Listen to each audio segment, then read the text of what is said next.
Welcome to Royal Legacy, where we will explore the rich athletic history and deep family connections of BYU sports. Join us as we honor the past, celebrate the present, and look forward to the future of the BYU Cougars. Here's your host, Lauren McLean.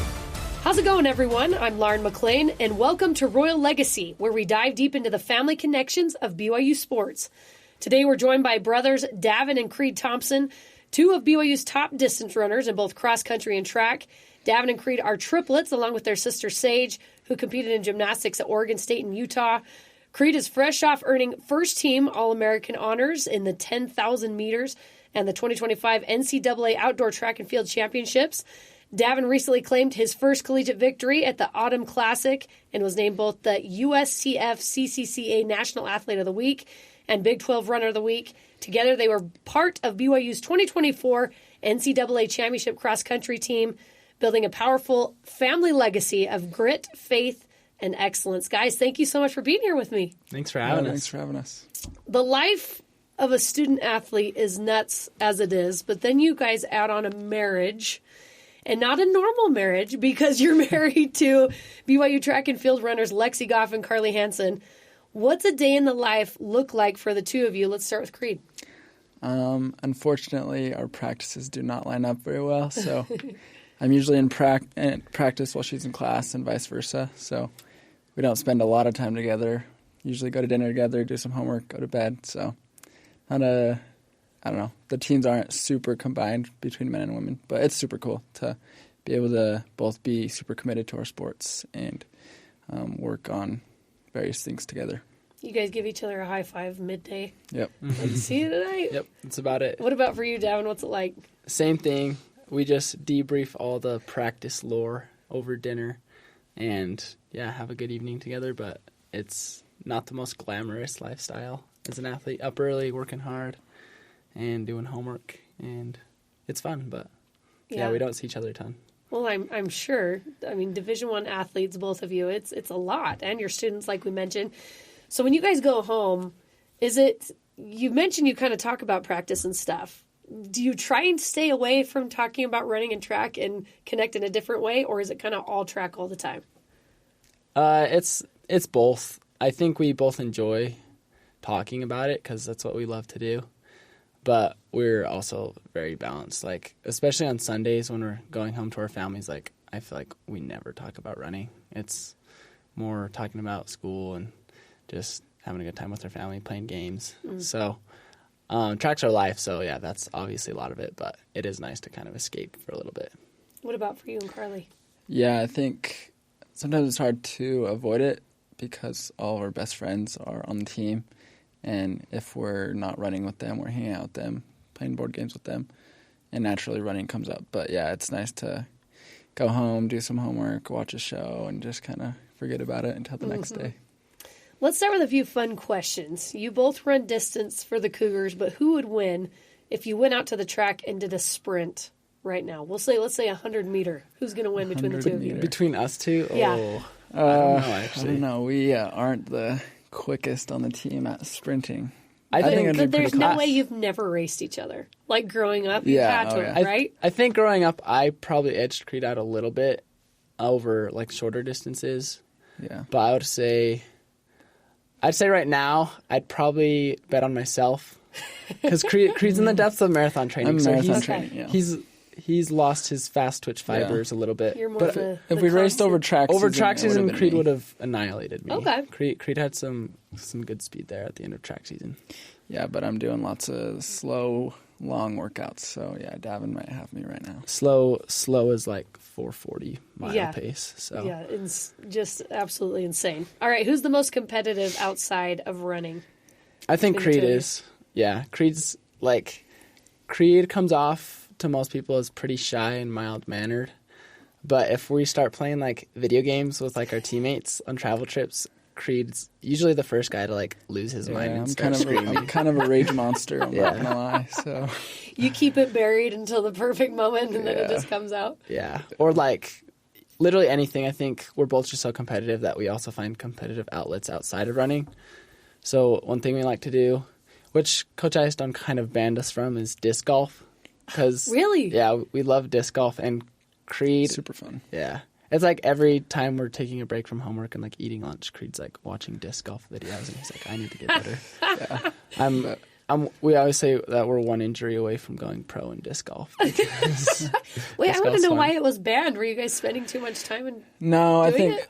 we have a history with pubic bone injuries. Oh, Yeah, like in our pelvis. Coach Istone just gets scared about us getting injured again, so he doesn't want us to do anything that could it's like risk. just like nothing. So Yeah. it's not just like disc golf specifically. It's Yeah. like, we don't want you to do anything else. Yeah. Yeah. All right.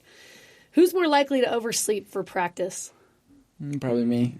Davin is always the one that, I mean, we roomed together our whole lives, obviously, including at BYU for our first 3 years, and Davin was always the one with the earlier alarm, turning on the light and waking me up. So probably me. But we're both pretty diligent. Like I don't know if either of us Pretty have disciplined. ever pressed snooze on our alarm.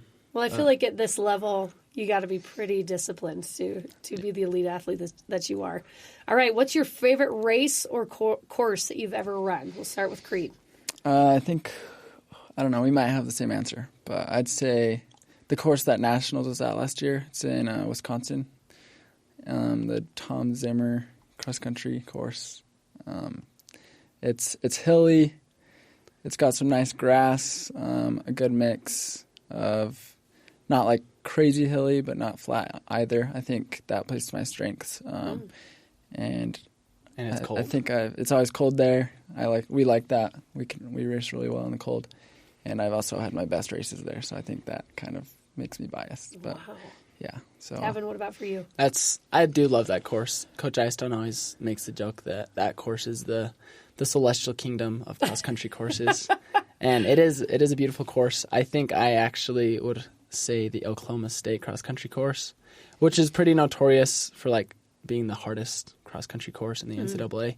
I had a great season a few years ago, and we raced that course twice, and I love it. It's like the hills are steep and brutal, but the grass is like perfectly manicured. It's super pretty out there when it's green, like around this time of year, but when it gets to Nationals time in like November, it's like dead and windy and like 28 degrees. But we both like cold weather and hard courses because it kind of weeds out the guys that aren't quite as tough when it gets hard. I like it. So. You guys like a challenge. Mm-hmm. It's cross-country season, and Davin, you just picked up your first collegiate cross-country win at the Autumn Classic. How would you describe what that race was like for you? Yeah, it was fun. It's definitely interesting coming into this season because we lost 5 of our top 7 runners from Nationals last year. And James Corrigan, who is the other returner other than me, he's just getting back from a late track season. So he didn't race. He's still getting back into the swing of things.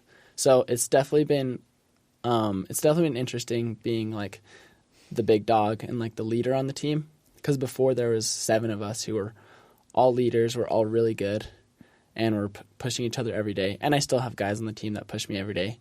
But I'm like the old guy now that knows everything, and I've been there, done that. So we have tons of new guys that are just kind of stepping into the limelight. So super cool to be a leader and be there for them and be an example.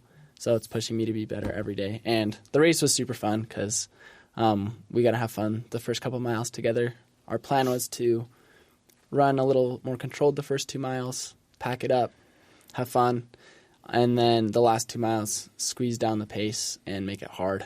It wasn't the most competitive race, so it was just fun to kind of have fun with the guys and not take it too seriously because it's a sport and it's fun. That's why we do it. So just had a good time out there. The mentality of runners is just mind-blowing to me. Because just you're like, oh, yeah, the first 2 miles we're just having a good time. Like as if it's like nothing, and I'm like sweating bullets over here just thinking of doing that. You guys are incredible athletes. Creed, at Outdoor Nationals, you closed with a 55-second final lap to finish 8th in the 10K. What do you remember clicking for you in that last lap? Yeah, like we mentioned before, we haven't ever been the best sprinters naturally. We're more slow twitch runners, don't have much fast twitch, and that's something that I really improved this last season. I was able to finally practice on my kick, my leg speed, so I could really compete in that last lap, especially in a slow tactical race, because if it's a super fast race, generally you don't have to close as hard the last lap, but it was a slow tactical race, so you need to have that speed at the end. I think just practicing every day with Ice Stone and Coach Waite, just doing strides, trying to get my legs stronger in the weight room so I could have that pop on that last lap. And Coach Ice Stone peaked me perfectly. I started feeling really good the week of nationals and tried to put myself in a good position with a lap to go, and found myself with just some extra juice down the last stretch. So I was able to snag 8th place, which I was happy with, and get a 400 PR that last lap as well, which was cool. Yeah, I'll interject myself. I think Creed ran his fastest 400-meter and 800-meter ever on the last couple laps of that race. And he ran the same at Big 12 championships and outdoor championships. They were both tactical races. I feel like he went out pretty conservative the last lap compared to everyone else. And then the last 100, he just passed like 5 guys. And it was like a nail biter, you know, you're like waiting. And then he leans at the line, gets some. So yeah, super cool. So it was fun. It was super fun to like bring that together and show myself that I have that leg speed. So super cool. Yeah, you were the second fastest American in that field. Did that shift how you see your ceiling as a runner? Yeah, I think stepping on that podium was kind of surreal. I think just looking back at high school, it's cool to see like how far I've come. I think it's easy to not see the progress you've made when you have such big goals for yourself, and it's easy to have regrets and think you're not doing as well as you want to be. But stepping on that podium, I was like, wow, like these are some of the best athletes in the world. The guy that won that race actually just got 4th in the world in the 10K. So really good, and it's cool to know that I've made it where I want to be, and there's always more to come, always more to improve on. But yeah, it was super cool to realize that I've started to achieve my goals and dreams under Coach Ice Stone and his training. So you're up there with some of the best in the world. It's pretty incredible. Davin, running at this level takes so much physically and mentally. How do you stay hungry without feeling the burnout? Yeah, it's definitely hard, especially I feel like with my career it's been tough. I came into college, obviously good enough in high school to get recruited here, which was awesome because great program. But I ran well my first couple of years, and then I was hurt for 2 years straight, and it's like really hard to like believe in yourself as a runner after not racing for 2 years and barely running at all. So all the doubt creeps in, like, oh man, maybe I wasn't meant to be a runner. Like, what if I'll never compete again? Maybe I'll never get better. I'll never improve. Just tons of like doubtful thoughts that you can easily just spiral under. So it's definitely been a learning curve to come back from that and kind of retrain my brain to be confident in myself and to love it instead of put pressure on myself. Oh, I need to be better than I was in 2022. I need to be better than that version of Davin. But I've learned that I just need to let go of that and improve from where I'm at, because it's unfair for me to not take anything from those 2 years that I was hurt, because I did learn a lot. So I'm a completely different runner than I was back then, and it's different. So it's hard to learn how to love the sport just for the fact of pushing your limits every day and getting better without putting the pressure on yourself of, oh, my goal was to be an All-American, or my goal was X, Y, and Z, and I'm scared because I don't know if I'm going to be able to achieve that. So how do you retrain your brain? You mentioned you have to do that because you kind of sound like you're kind of spiraling downward. How do you retrain your brain to let go of all of that? It's hard. It is like, it's been like very difficult to retrain my brain, because before a lot of hardships in the sport, it's easy to be sitting in class and, you doze off. You start thinking about running, and I'm like, oh yeah, like I'm going to be so good. I'm going to work so hard. Like I was born to be a runner. It's easy to think those positive thoughts when it's going well, but when things aren't going well, it's the opposite. It flips. And we work with a sports psychologist on campus. His name is Bobby Lowe. So he helped me recognize that I was having more self-defeating thoughts, not just while I was running, but while I was doing everyday tasks like walking on campus. So every time I have negative thoughts, I have to catch myself and think, no, like I was meant to be a runner. Like I'm fast, I'm talented, I'm here for a reason, I can contribute. And it's like a broken record. It almost feels like you're lying to yourself sometimes. And then writing in my journal every night, I write down tons of these affirmations every night. And it's hard, but soon enough it becomes habit. And now when I'm running a workout or running a race and it gets hard, instead of my thoughts defaulting to, man, this sucks, this is so hard, I don't know if I can finish, I have 2 miles to go, I'm breathing so hard, my legs hurt, it's thinking, taking a deep breath, thinking, no, I can do this, I'm smooth, focus on my form, run with these guys, I can do this. It's proactive thinking. So it's a lot of work, it's a lot of training. It's the sport, people ask what percent of your sport is physical, what percent is mental. It's 100% physical and it's 100% mental. You can't do one without the other. And you have to train as such also. It's easy to neglect the mental side. And I think the mental side is something that Creed has gotten really good at. And that's why he had such a good last year under Coach Eystone, because he was training his brain more than anything. Do you feel like that, Creed? Do you feel like that's what made the difference this past year? Oh, yeah, for sure. And I, just like Davin, like I had my ups and downs, trying to feed the positive side of my brain instead of the negative side. And particularly around championship season, this cross-country season, indoor season, and outdoor season, I was able to like really dial it in with our sports psychologist and be like, all right, workouts haven't been great. Like I've been negative in workouts. Like, what do I need to work on? Like, and I know what I need to work on, but I just need someone else to tell me that, because it's easy to forget. It's easy to get discouraged when training isn't going perfectly.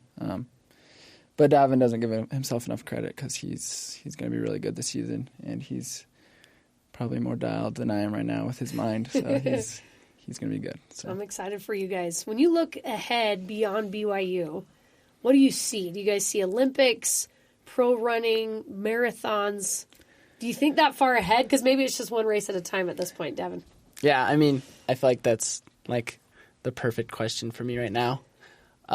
It's hard. Like I came in to BYU as a freshman, and like running is like top of the totem pole. Like this is what I love to do. This is what I'm passionate about. Like I want this to be my career. I want to be a professional runner. I'm watching guys like Connor Mance and Clayton Young and Kenneth Rooks. I'm training with these guys every day. So I'm like, all right, running professionally and getting paid for it is a possibility. Coach Eystone has done it himself. He's an Olympian. I have the tools. And then my collegiate career has not gone anywhere near where I planned. And obviously, it's still been good. But it's hard now that I'm a super senior. I'm like, oh, shoot, like I want to run professionally still. This is what I'm passionate about. But I do need to have a good year for any. So for professional running, you're not joining like a team. Yeah. It's a company that reaches out and says, hey, ASICS wants to sponsor you. Nike wants to sponsor you. Brooks wants to sponsor you, and say, hey, you're running well. We want you to represent our company. So for me, I would love to run professionally. I am always thinking about what's next, the Olympics, World Championships, or even just running a marathon.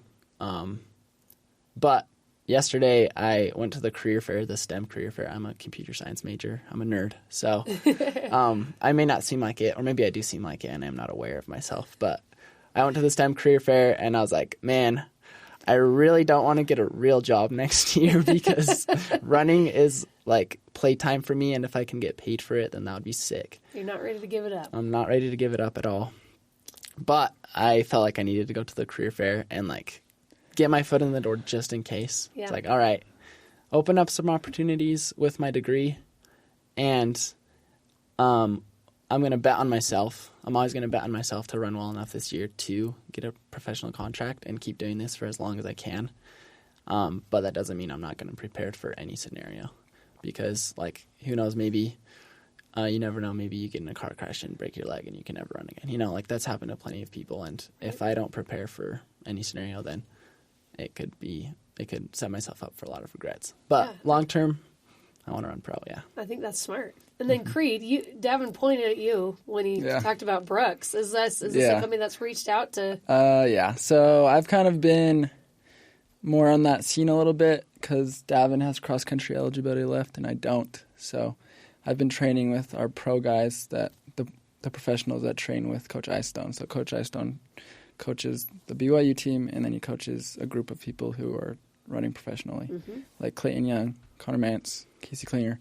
Those are the marathoners. So I've been training with them. I'm doing Chicago Marathon in about a month from now. And I've been lucky enough to have Brooks reach out and give me an NIL deal. So kind of have my foot in the door with them. Hopefully I can go professional with them after my eligibility is up. But I don't think it's been announced yet, but I think by the time this drops, it will be announced, right? Yeah, it'll be announced, I think, in a week or two officially. Oh, my goodness. Congratulations. Yeah, That's incredible. Thank you. Yeah, it's exciting. How does that feel? How did that feel when they reached out to you? Because that has to be amazing. I mean, it's kind of funny because everyone here at BYU is working their butt off to get a degree, which will set them up for life to get paid so they can support their family. And we've been running for the past 10 years with zero financial benefit. So it feels good to finally get some financial benefit out of all my hard work. And that's not why I run. I run because I love it, and it's what I love to do. But it's a bonus, to get paid is definitely a bonus. So it's awesome, and I'm super grateful for Brooks for betting on me and hoping I'll be a really good marathoner. So it's been good training with the guys, and I'm getting my butt kicked, but it's fun. That is really, really cool, Creed. Davin, you both train side by side. How do you balance, as brothers, being competitive and supportive? Yeah, I feel like being a twin, especially in our sport, is like a superpower. If you look, there's actually a lot of successful twins out there in running, especially. And it is easy. I think in high school I learned how to separate other people's opinions on us and how they compared us with just like being happy. Because I feel like Creed was always the faster twin, for example. And I was always like more injured and always kind of in his shadow, which was really hard for me the first couple of years of high school. And I had to learn like, okay, like it doesn't matter what people think of me. Like I'm my own runner. I know we're twins, but like we're different people. We're different runners. So one, I had to learn how to not compare myself with Creed and realize that I'm on my own path. I have my own trajectory. And I can still be super happy for every ounce of success that Creed gets. The reason why I think it's so powerful to be a twin, that's one of the hard things to overcome that you need to be successful as a twin. The reason why I think it's so powerful to be a twin is because, one, you have a built-in accountability partner all the time. So, like, if Creed's getting to bed early, I'm like, oh, shoot, I need to get to bed early and recover. Oh, Creed's eating healthy, I need to eat healthy. Creed's doing an extra 10 minutes of core tonight, I need to do an extra 10 minutes of core. So we're just stacking. We're making each other better always. And another reason why I love being a twin in the sport is for both of us, we've both been injured a lot. So we've both had, I think, 12 seasons at BYU. That's cross-country season, indoor season, outdoor season. And I think we've only raced 4 or 5 of those seasons together. So one of us is hurt at those points. It's very difficult to be hurt, but it's super nice when I'm hurt and Creed is running like a baller. Like this last track season, I was injured, but he was running so well, and I'm like, I can do that. Like, it's like almost like a positive comparison game. Yeah. Like, okay, he genetically has the same makeup as me. It's sick to see him run so well because I know that that's where my potential is too, and I know that I can get back there after I get healthy again. That's really cool. BYU runners, both the men and the women, have 2 of the best coaches in the country, in Coach Eyestone and Coach Taylor, who have each led teams to national titles. So, Creed, how do each of those coaches motivate you differently? Yeah, for sure. And I think me and Davin are a special case. We have kind of interacted with Coach Taylor more than most guys on the team have, because the teams are pretty separate. We don't see the women's team very much, and unless you go out of your way to interact with them, then you don't really know them. But obviously we're married to, our wives are on the women's team, and because of our situation with our injuries, with our pubic bone injuries. We've kind of reached out to Coach Taylor a little bit because the women do different training compared to us. Like Ed has a lot of his guys do lots of running, lots of mileage. Like that's kind of the basis of our program. It's like you run a lot of mileage. If you get hurt, that sucks. And we kept getting hurt, and we're like, well, we're good, we're talented, we just need to figure out how to stay healthy. Yeah. So we kind of took a little page out of Coach Taylor's book, and what they do is they do like half running, half cross training, whether that's elliptical or swimming or biking. Mm-hmm. So now we both do like, I'd say 60% running, 40% cross training. So it's been super cool to like bounce those ideas off Coach Taylor and Ed. And Ed has been really good at kind of changing our training and being adaptive because he kind of had his one mold for how to get good. I was running a lot of miles, running hard, and that's how he got good. He's an Olympian, so it worked for him. Why wouldn't it work for everyone else? But he's been really helpful at adapting our training and realizing that maybe that isn't the right thing for us, and we just need to stay healthy and dial back some of the running. And it's been super cool, and it was a long process, but it's been working out for us, and it's been super cool to see the progress. So you guys get the best of both worlds. Mm-hmm. Yep. That's incredible. We're going to take a quick break, but when we return, Creed and Davin will talk about the importance of family, overcoming adversity, and how faith and grit help shape their lives beyond the track. This is Royal Legacy. It's all about the girls on Her Why. We're giving BYU female athletes and coaches the mic. And trust me, they've got stories to tell. From game day grit to personal triumphs, we go way beyond the field to show you who these incredible women really are. I'm Lauren McLean, and yes, this is the other podcast I host. Catch Her Why wherever you get your podcasts. And now back to Royal Legacy and your host, Lauren McLean. Welcome back to Royal Legacy. I'm Lauren McLean, here with BYU runners, brothers, and 2/3 of the Thompson triplets, Creed and Davin Thompson. So as I mentioned, you guys, you're not just brothers, you're triplets. Your sister Sage competed in gymnastics at both Oregon State and Utah. Davin, what's it like sharing elite sports careers across different schools with your siblings? Yeah, it's super cool. I feel like growing up, Sage, our sister, was like so elite at her sport. She was always so good at gymnastics. Phenom. Got tons of attention for it early on in life. And she kind of set the bar for us, like, athletically as a family. Because I was always like, dang, she's so good. Like, I need to find my niche and get good. So I was always super motivated by her to work hard and to be disciplined in my sport. Because she was literally from the age of, like, 6. She's going to gymnastics practice, like, 7 hours a day. Like, it was crazy. Wow. So she definitely set a high bar for us, and I think we have always looked up to her and her discipline and her hard work. And, yeah, she committed to the University of Utah.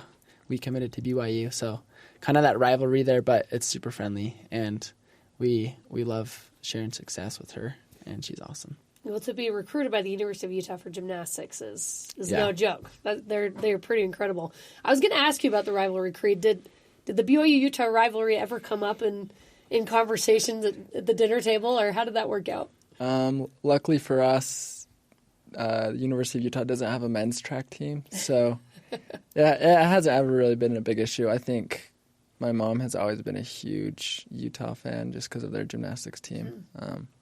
But yeah. Did your mom do gymnastics? No, a little bit, but not much. But yeah, she's just always, driving my sister to gymnastics and just been a huge fan of the sport. So, and then she, after having kids, she started running marathons and half marathons for fun. So, oh, wow. Yeah, it hasn't been a rival. But yeah. Davin, did your love for running, the two of you, did it come at the same time, or do you two have different stories?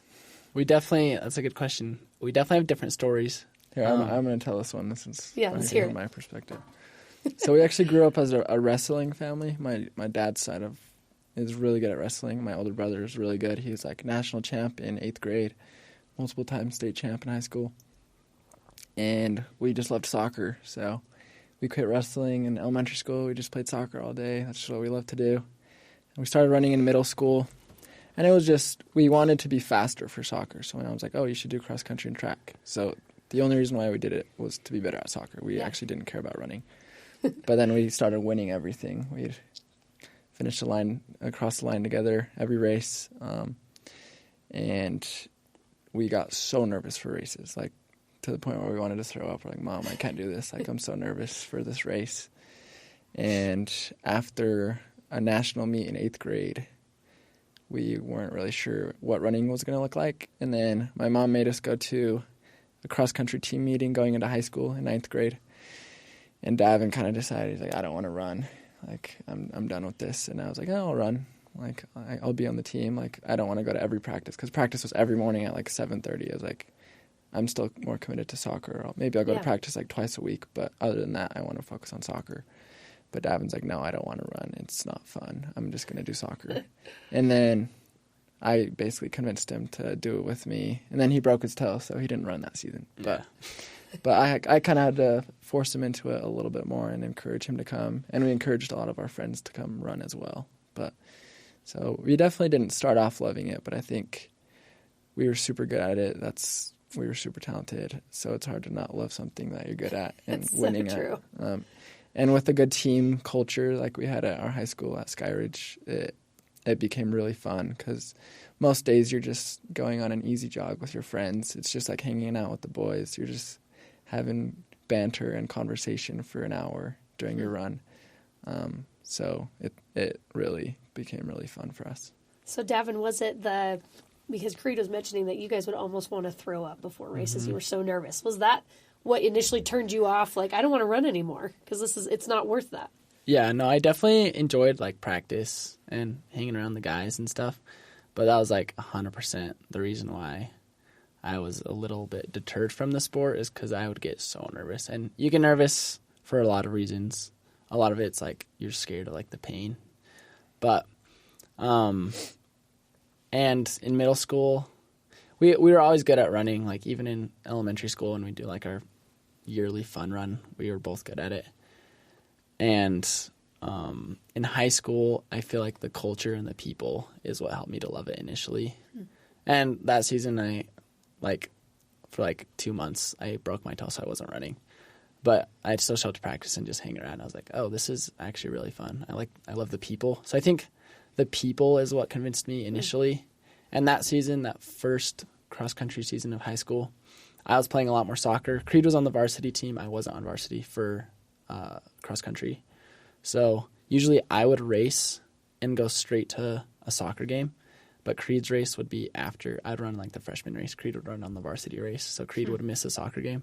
So I was playing more soccer our freshman year than Creed was. And then, so he was kind of won over to the sport that fall. And then after that soccer season, I was like, actually, I think I'm done with soccer now. So it was about 6 months earlier that Creed was fully converted to be a runner. And then I joined him. Yeah, and granted, Davin was always the better soccer player. He's left-footed, so he was very valuable. Yeah. So I think having the taste of greatness in running really caught my attention faster. But running still won you over eventually. It did. Yeah. Creed, what does it mean to your mom to have all three of the triplets competing at such a high level? I think more than our achievements, I think she's just proud of having kids who have something to work towards that they love and can teach us how to work hard and have good morals and meet good people. I don't know. I obviously don't have kids, but I think that would be a huge part of raising a kid, just making sure they're a good person that has something they'd love to do and can work hard toward. So I obviously she's our biggest fan. She comes to every single race, goes to every gymnastics meet. She has posters of our heads that she holds up and always cheering us on. But yeah, I think she really just loves the people that it has brought into our lives and the things we've learned from it. I can't imagine how proud she's of you guys. Davin, did being triplets shape your identity growing up, or were you guys pretty individual? Yeah, we were for sure shaped by that fact. People would always ask us, do you like being a triplet? I'm like, I mean, yeah, but I also don't know what it's like not to be a triplet. So I've never experienced that. Growing up, we did everything together. And then when Sage got really good at gymnastics, she was always gone. But, I think, like I said, the accountability thing earlier, all three of us were always holding each other to a high standard. And we're always just raising the bar of success. And it really helped us to be disciplined and work hard. And I think being a triplet, like, in school just made it so everyone knew who we were. Like, oh, the Thompson triplets. And Sage would always get mad when people would ask if we were twins and we'd say yes. She's like, no, you can't say yes. We're triplets. You have to tell them we're triplets. What about me? Yeah, what about me? So she always felt left out, but I was like almost too scared to like correct people, you know? If a lot of times if people come up to me and call me Creed, I just roll with it. If it's like a short interaction, I'm like, I'll spare them the embarrassment and pretend to be Creed for 30 seconds. They'll never know. But when they do find out, that's when it's like, oh yeah, this is awkward now. This is extra awkward. I'm sure you guys have a lot of stories like that. Right? Oh, yeah. People mixing you out. What about your coaches now?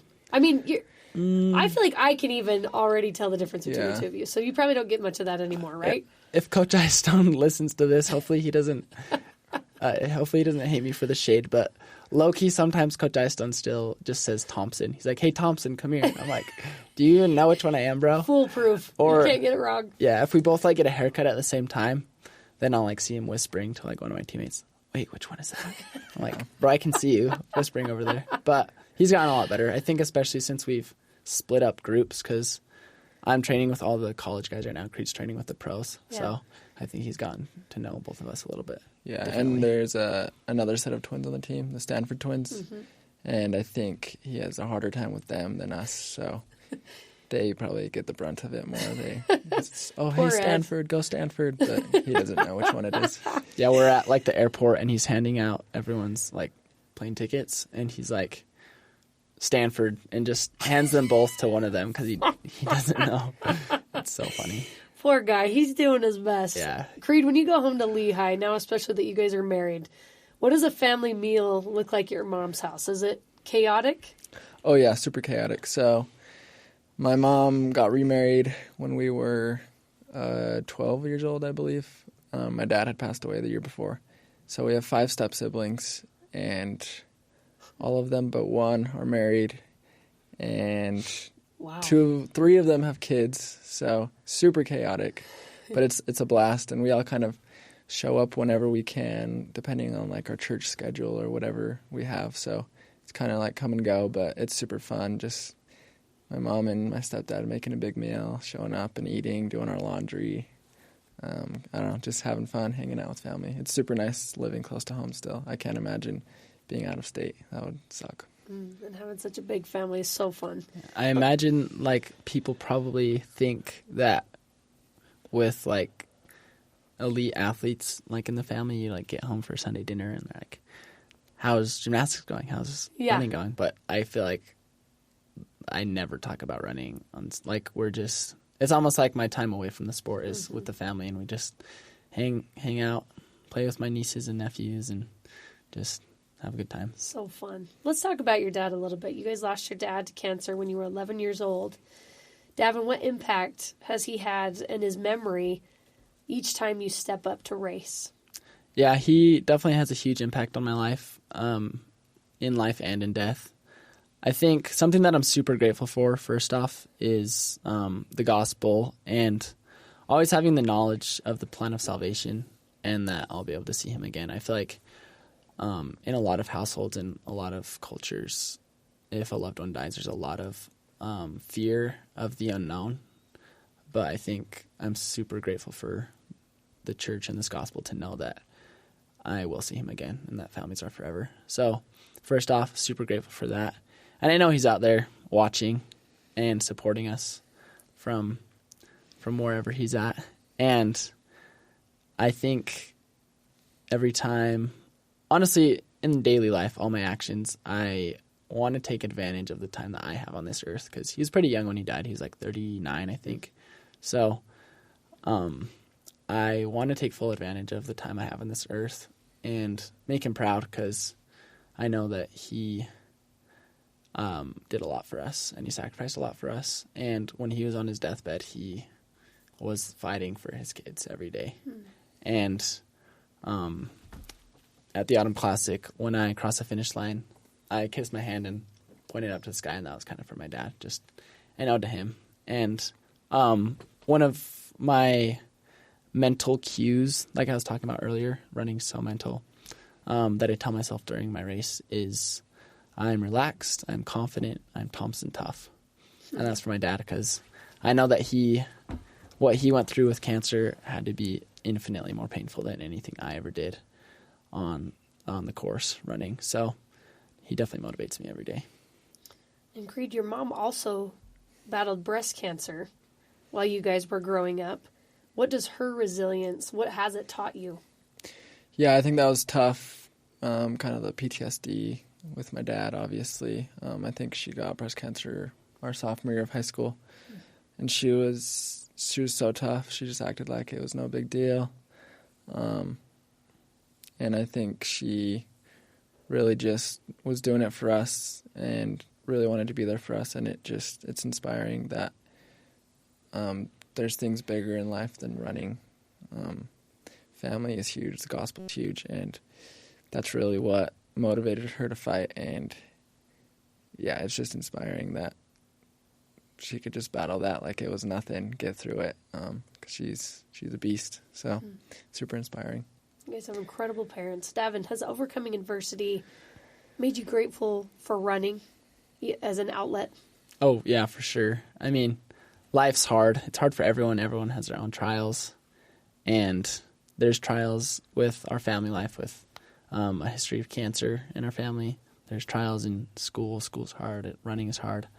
And I think it just it has made me more humble and grateful. I think trials can it can harden your heart and make you resentful towards God and towards your circumstances and the situation.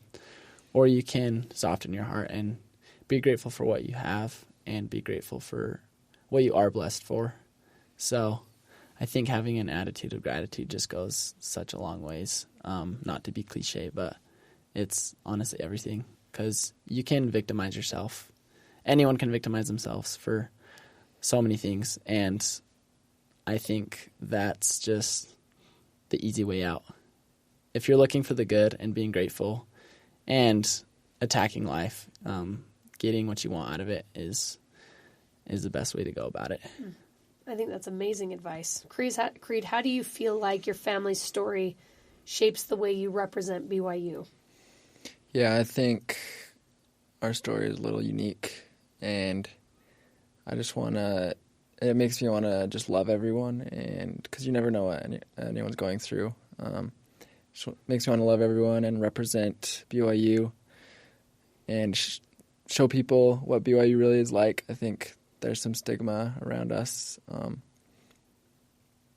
and I think people realize that we're really just normal people that work hard, representing Jesus Christ and trying to be as kind and Christ-like as we can possibly be. And I think that's the best part about representing BYU on our chest every time we race, is just being the team that everyone wants to talk to after, because we're super kind to them and inspiring to them. So. And it helps that you're really good. It does, that BYU is sure. also really good. All right, let's get to a few more fun questions. Davin, I hear you love cooking. Mm-hmm. Is that right? Yeah. What's the best dish that you cook? I would say that I'm probably known for my bread. It's not necessarily a dish, but I love making sourdough bread, white bread, cinnamon bread. I think my grandma taught me and Creed how to make sourdough in like freshman or sophomore year of high school, and we will both have been making it ever since. We also have been gardening a lot this summer, me and Creed. Really? With one of our teammates, Lucas Bonds. Shout out, Lucas.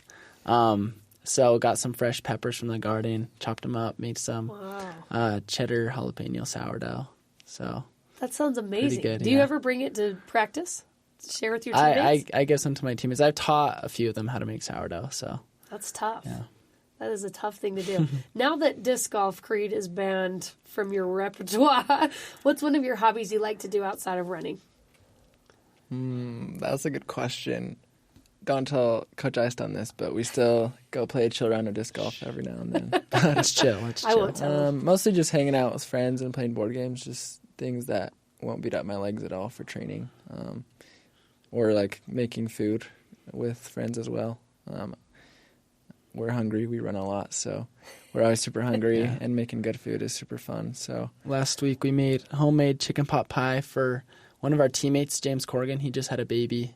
Aww. So his wife just had a baby. So and his favorite thing is chicken pot pie. So we made homemade chicken pot pie. We brought it over and just saw the baby and had a good time. And played some Clash Royale with them as well. That's a big thing on the team Is on it? Travel trips. Yeah. When we travel, we re-download video games on our phone and play video games a lot because it gets our mind off racing and being nervous. Yeah, because you can't really do anything physically. You kind of just have to sit there and wait, right? Yeah. All right, both of you are recently married, like we mentioned, to women from the BYU track and cross country programs. Davin married to Lexi Goff a few months ago. Creed, you're married to Carly Hansen about a year ago. How did those relationships start? I'm assuming you guys probably met like in the weight room or something, met around here, but we'll start with Creed because you got married first. How did you guys meet? You'd think that we met in the weight room or something, but actually Carly and I started dating in high school. So she ran for Woods Cross. She's from Bountiful.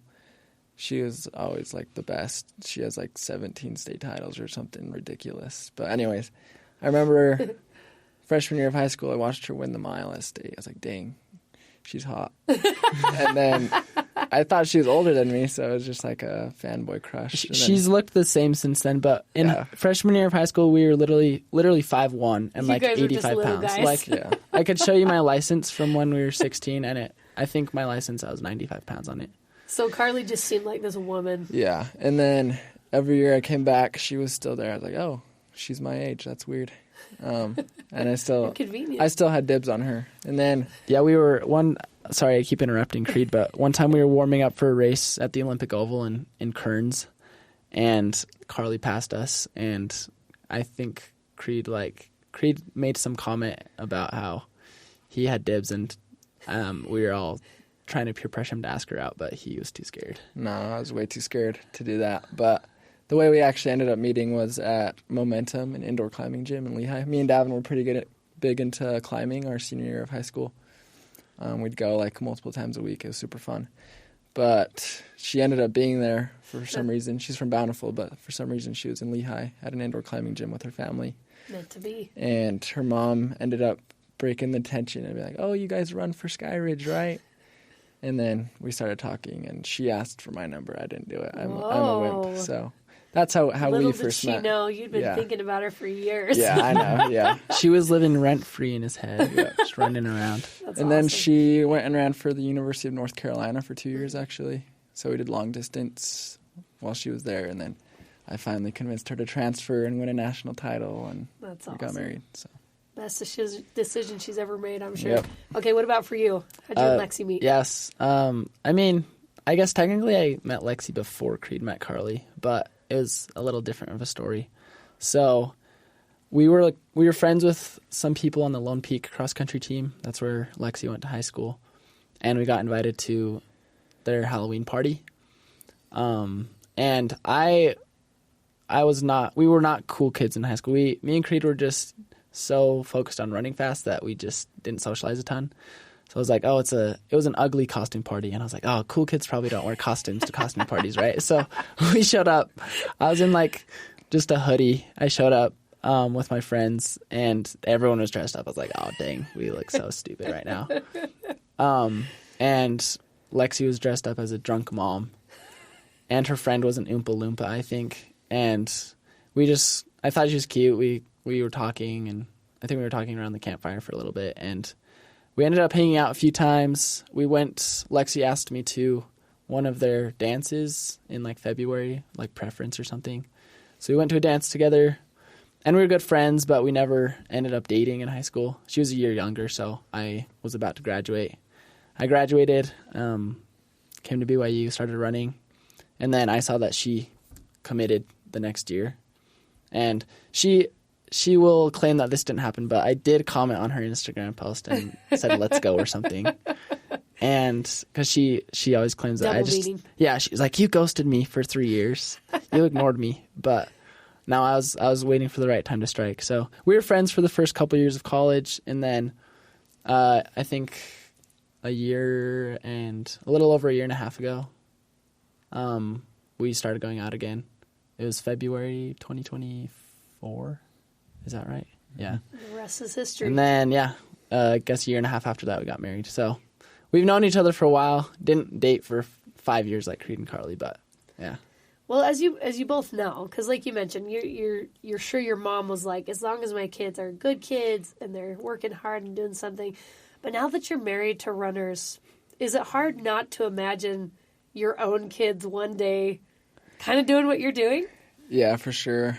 I don't want to force it upon my kids, but I think you're like I'd be a little strongly sad if encouraged. my kid did not choose to run.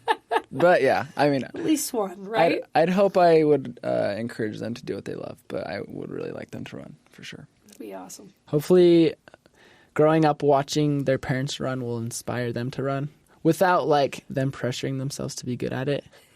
But I also am biased. I think formulating this in his brain. I've been formulating a plan. Have you seen King Richard with Serena and Venus Williams? I have never watched it. Oh, it's actually crazy. She, their dad made a plan before they were born and was like, they're going to be the best tennis players in the world. Whoa. And it worked. He manifested it. So, I'm not going to be that crazy, actually. But hopefully they run. I'm also biased because I think cross country, like a lot of kids that run cross country are wholesome and they're into good things. So hopefully they make the right friends too. Yeah. I love it. My last question for you guys, and we'll start with Creed. What does it mean to you to have the Thompson name connected to BYU cross-country history and track and field as well? Yeah, for sure. I think just the legacy and the history behind this program is legendary. Coach Eyestone winning multiple NCAA titles, and now with people like Connor Mance, Kenneth Rooks, James Corrigan, all these Olympians that are kind of in the limelight on the world stage. I think it's super cool to come through this program and make a difference. I think not everyone has the opportunity to make a difference on the best team in the country, and we're really grateful for Coach Eyestone and Coach Waite for buying into us and dealing with all of our problems and helping us become the best runners we can be. But yeah, it's super cool to look up on those record boards and seeing my name up there a little bit, so that's cool. Davin, what about for you? Yeah, it's super cool. I mean, I feel like in sport, in general, all sports, people have very short-term memory, so I'm sure in 10 years, maybe less, they'll forget about the Thompson name. Hey, maybe I'll still be running professionally, so people will know. But that's right. Yeah, hopefully our times up on the top 10 board will last long enough to where people will look, who's Davin Thompson? Oh, he was on the winning team in 2024. Yeah. So your names will always be there in the national championship books. Mm-hmm. Pretty cool. I'm here with Davin and Creed Thompson, All-Americans, champions, and brothers. Thank you guys so much for coming on and sharing your story with me today. Of course. Thank you for having us. This was so much fun. Thanks so much. Andy Robinson helped produce this episode with senior producer Terry South. You can join Royal Legacy wherever you get your podcasts, on Apple, TuneIn, Stitcher, Spotify, or on BYURadio.org. Royal Legacy is a production of BYU Broadcasting.